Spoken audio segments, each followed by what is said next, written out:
कि हम उसके वचन को पढ़ सकते और उस पर मनन भी कर सकते हैं। प्रभु ने यह बहुमूल्य अवसर दिया है कि हम उसके पवित्र वचन पर कुछ देर अध्ययन करें। तो आइए हम प्रार्थना करें। प्रभु जी, हमारी आत्मिक आंखों को खोल दीजिए कि हम वचन की अद्भुत बातों को देख सकें, समझ सकें और उस पर चल सकें। मेरी सहायता कीजिए, पवित्र आत्मा से मुझको परिपूर्ण कीजिए और मेरे सुनने वालों को भी पवित्र आत्मा का अभिषेक दीजिए, ताकि ये वचन उनके हृदयों में काम करे और हम सब प्रभु आपकी आशीषों में आगे बढ़ने वाले हों। विनती यीशु मसीह के नाम से मांगता हूँ, आमीन। आज हम परमेश्वर के बहुतायत की आशीषों पर कुछ देर विचार करेंगे। परमेश्वर हमको जो भी देता है वो बहुतायत से देता है। वो कंजूसी नहीं करता, वो नाप नाप के तौल तौल कर नहीं देता, लेकिन बहुतायत से दे देता है। हम पानी को देखें, परमेश्वर ने बहुतायत से पानी दिया है। हम कितनी बाल्टियां दिन भर में पानी बहा देते हैं, पर वो हिसाब नहीं लेता, क्योंकि उसने बहुतायत से दिया हुआ है। चाहे बारिश का पानी हो, चाहे नदी का पानी हो, चाहे तालाब का पानी हो, चाहे कुओं का और चाहे सागर का, परमेश्वर ने बहुतायत की आशीष उसको दी है।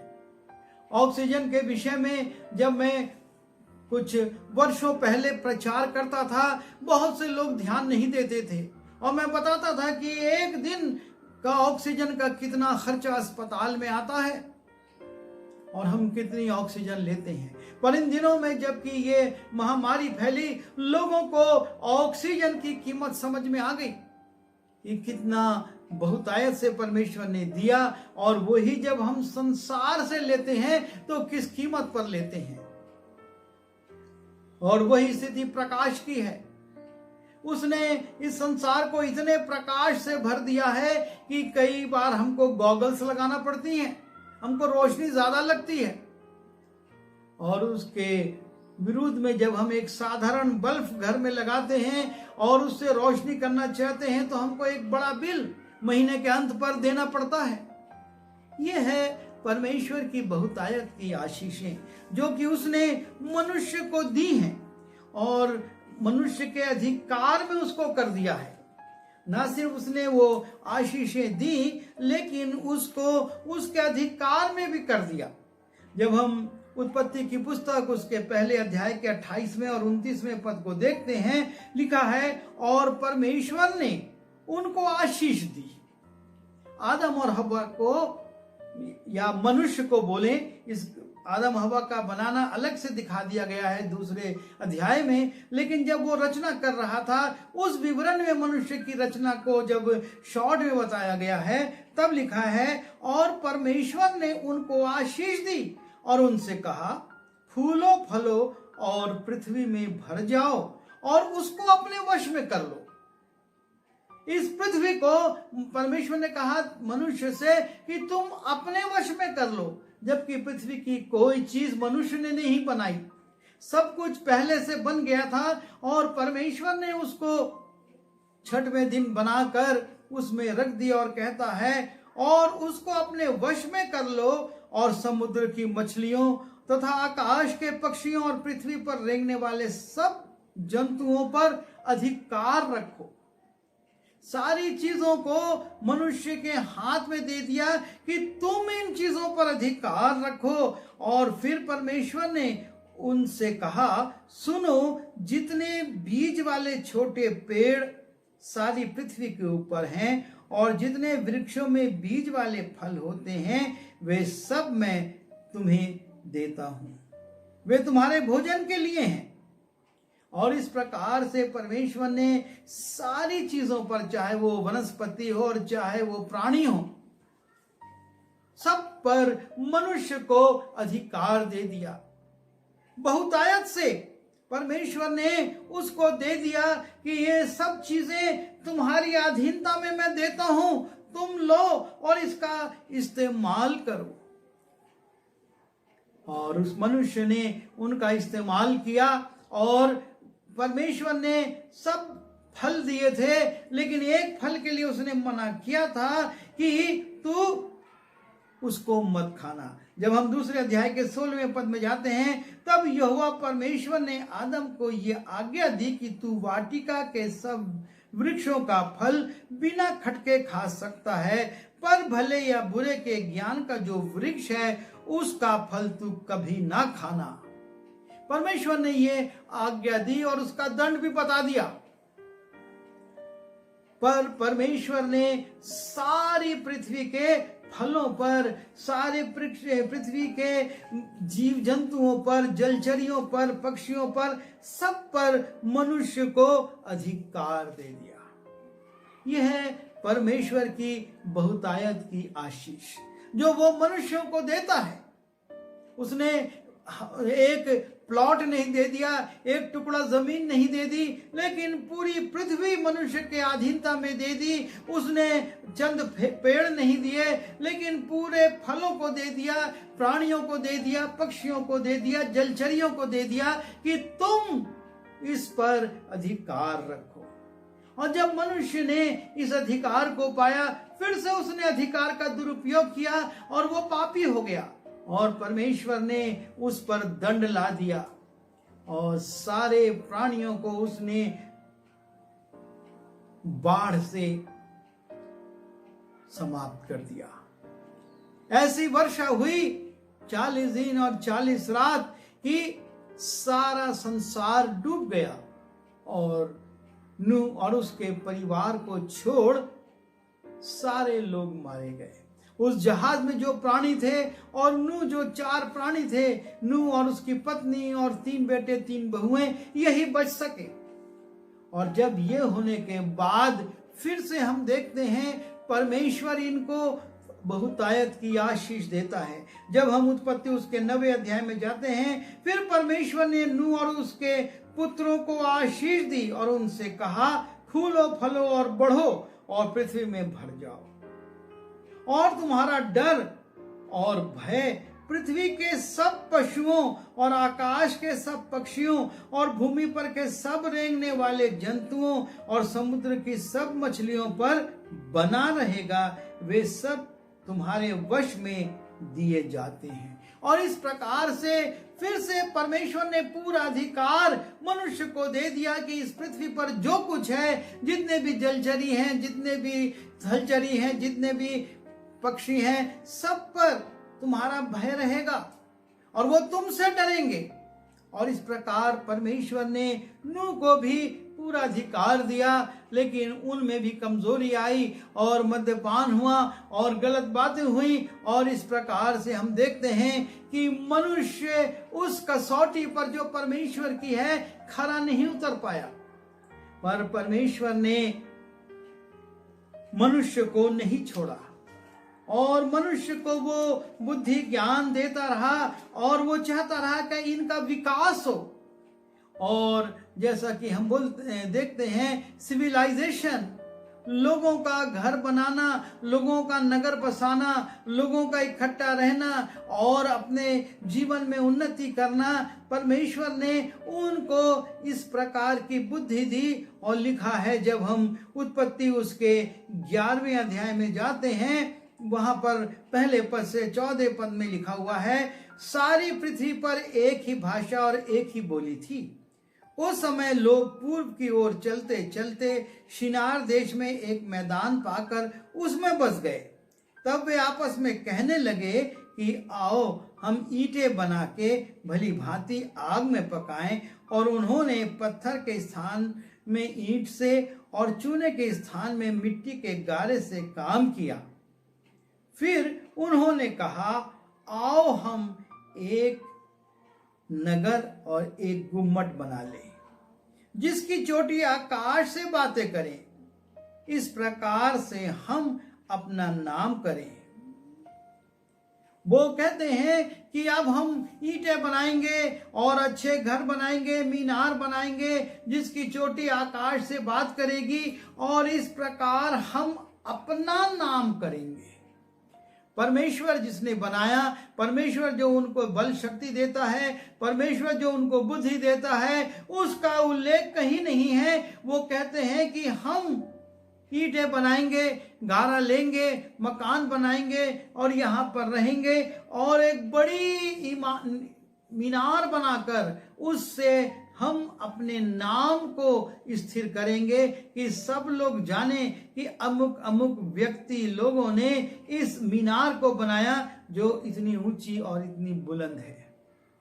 और इस प्रकार से परमेश्वर ने तो बड़ी आशीषें दी, उनको सिविलाइजेशन होने के लिए मार्गदर्शन दिया, लेकिन मनुष्य ने वहां पर भी मैं की बात आ गई कि हम अपने नाम के लिए, अपनी सुरक्षा के लिए, अपनी एकता के लिए एक मीनार को बनाएंगे।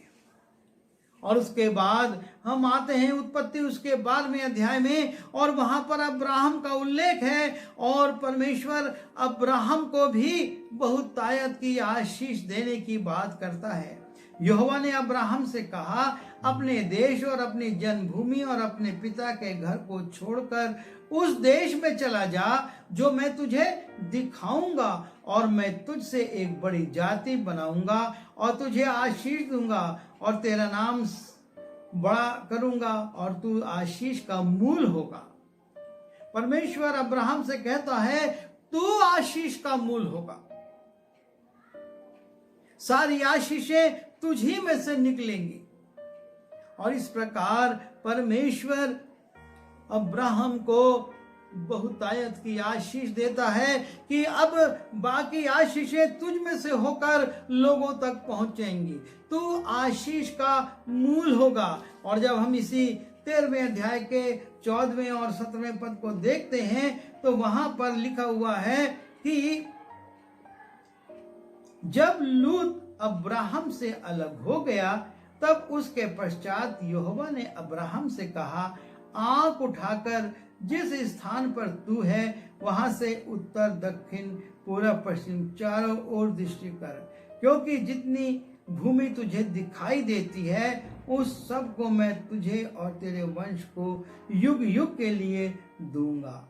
और मैंने तेरे वंश को पृथ्वी की धूल के किनकों की नाई बहुत करूंगा, और यहाँ तक कि कोई पृथ्वी की धूल के किनकों को गिन सकेगा, वही तेरे वंश को भी गिन सकेगा। और इस प्रकार बहुतायत की आशीष, जो मैं कह रहा था कि हमारा परमेश्वर बहुतायत की आशीषों से हमको परिपूर्ण करता है, और परमेश्वर ने अब्राहम को बहुतायत की आशीष दे दी और कहा कि ये पूरा देश मैं तुझको तेरे वंश को देता हूं और उनको बालू के किनकों के समान असंख्य बनाऊंगा, जहां पर कि ना पुत्र है और ना जहां पर कि भूमि का कुछ पट्टा है, लेकिन उसी जगह पर परमेश्वर कह रहा मैं करूंगा। और अब्राहम इस बात पर विश्वास करता है, और जब अब्राहम इस बात पर विश्वास करता है परमेश्वर उसके से प्रसन्न होता है, यह उसके लेखे धार्मिकता गिना जाता है और परमेश्वर उसके लिए एक काम करता है। जब हम 15वें पद के 6वें पद में जाते हैं 15वें अध्याय के, और लिखा है उसने यहोवा पर विश्वास किया और यहोवा ने इस बात को उसके लेखे में धर्म गिना।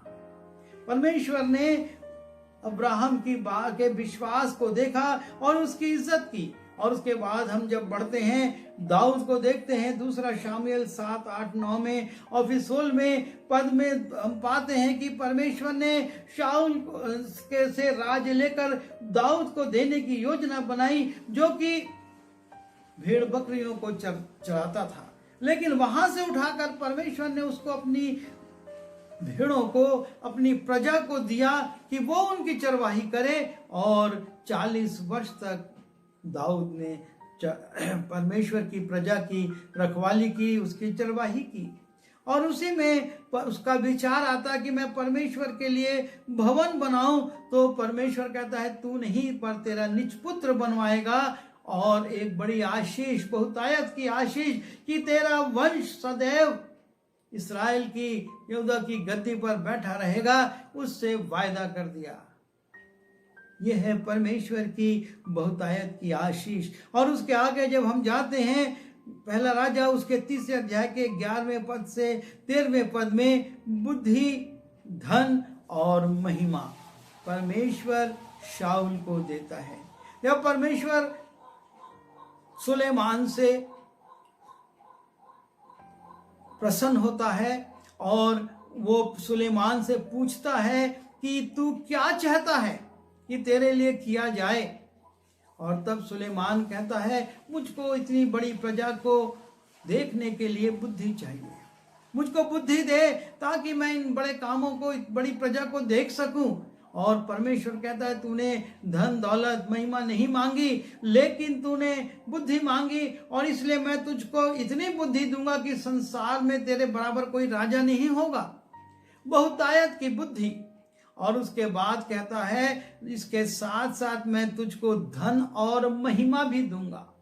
परमेश्वर ने फिर से बहुतायत की आशीष उंडेल दी और सुलेमान को बहुत सारी बुद्धि और बहुत सारा धन और बहुत सारी महिमा प्राप्त हो गई। वो संसार में सब तरफ उसके नाम का डंका बजने लगा। सुलेमान से दूर दूर देश से लोग आने लगे मिलने के लिए, सवालों को पूछने के लिए, और परमेश्वर ने उसको बहुतायत की आशीष दी।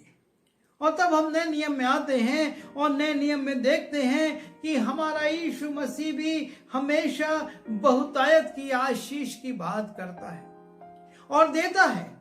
जब वो काना के विवाह में था, दाखरस कम पड़ गया, उसने बाहर रखे 6 मटकों को, जिनमें 2-2 मन 3-3 मन पानी समाता था, उन सबको मुंह मुहा भरवा दिया और कहा भोज के प्रधान को चखाओ, और वो सर्वोत्तम दाख मधु बन चुका था।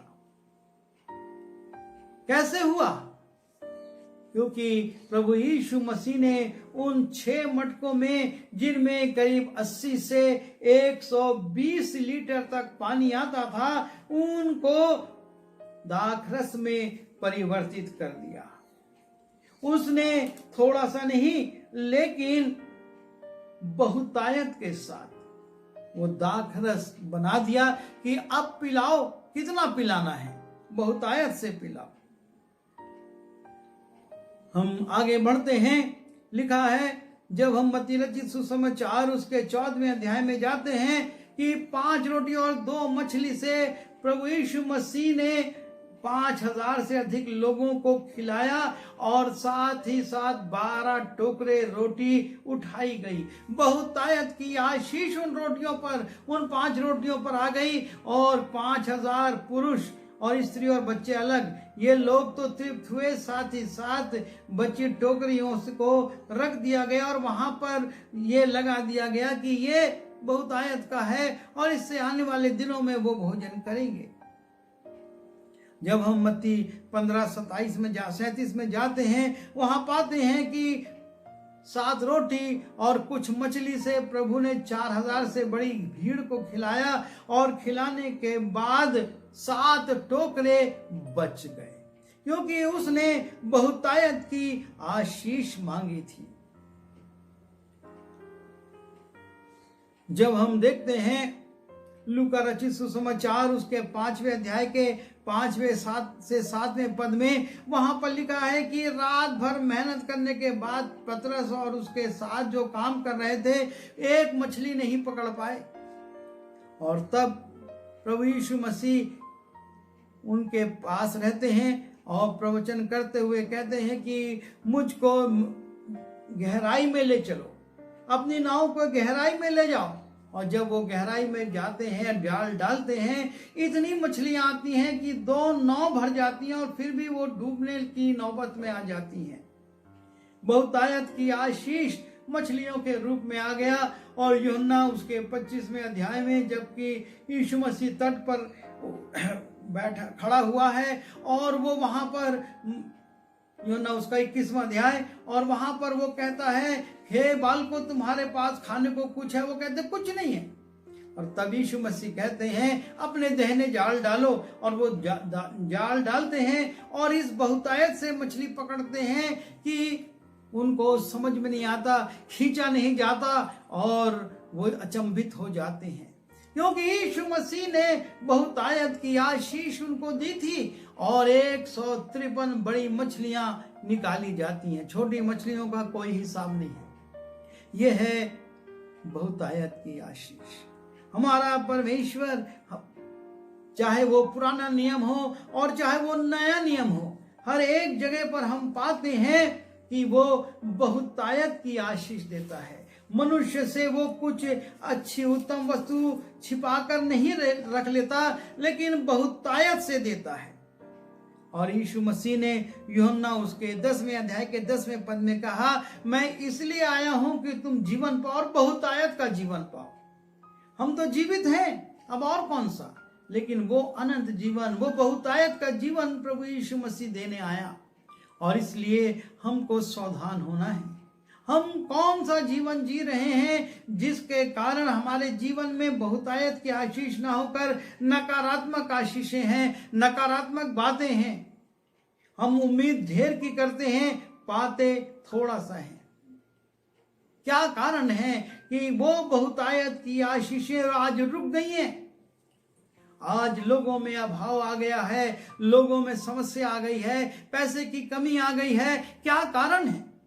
और उसका कारण यह है कि हम परमेश्वर के प्रति विश्वस्त नहीं हैं। हम यदि परमेश्वर के प्रति विश्वस्त होंगे, उसके नजदीक आएंगे, वो हमको और अधिक आशीषें देगा। आज्ञा नहीं मानी, बहुतायत की आशीष से वंचित हो गए और खेती किसानी करने लगे। प्रभु की आज्ञा नहीं मानी और अनैतिक जीवन में चले गए, नशे के जीवन में चले गए, हानि उठाई। और सारे पात्रों को हम देखते हैं, परमेश्वर ने बहुतायत की आशीष दी है। यदि वो स्वयं गलती करते हैं तो इसको वो गवाते हैं। लिखा है मलाकी उसके 3 अध्याय के 10वें पद में, सारे दशमांश भंडार में ले आओ कि मेरे भवन में भोजन वस्तु रहे। और सेनाओं का यहोवा ये कहता है कि ऐसा करके तुम मुझे परखो कि मैं आकाश के झरोके तुम्हारे लिए खोलकर तुम्हारे ऊपर अपरंपार आशीष की वर्षा करता हूं कि नहीं। परमेश्वर कहता है सारे दशमांश मैंने 100 दिया, सिर्फ 10 रुपया लेकर आओ, लेकिन उसके बाद देखो आकाश के झरोके खोलकर मैं अपरंपार आशीषों की वर्षा करता हूं या नहीं। और ये जरूरी है कि हम परमेश्वर के प्रति विश्वस्त हों, परमेश्वर के प्रति ईमानदार हों, परमेश्वर जो कहता है उसको करने के लिए उद्यत हों, और तब वो बहुतायत की आशीष हमारे जीवन में आने देगा। वरना हमेशा हमको कुछ ऐसा रह गया, कुछ वैसा रह गया, संतुष्टता हमारे जीवन में नहीं आएगी। लेकिन जैसे ही ये बहुतायत की आशीष हमारे अंदर सक्रिय हो जाएगी, हम बहुत सारी वस्तुओं के स्वर्गीय जो हैं प्राप्त करने वाले हो सकेंगे। और इसलिए जरूरी है कि हम अपने जीवनों पर विचार करें और बहुतायत की आशीष जो परमेश्वर ने दी है उसको गलती से गंवाएं ना, लेकिन उसको और बढ़ाएं। आइए दुआ करें। प्रभु जी हमारी सहायता कीजिए कि आप जो बहुतायत से देने वाले परमेश्वर हैं, आपने हमको बहुत आशीषें दी हैं, पर हम अपने स्वार्थ के कारण, अपने संसारिक दबाव के कारण बहुत बार तुझसे चूकते हैं। तू क्षमा कर प्रभु जी और अपने अनुग्रह को हम पर बनाए रख।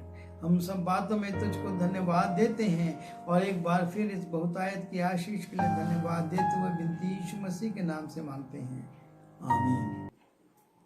आइए आशीष ग्रहण करें।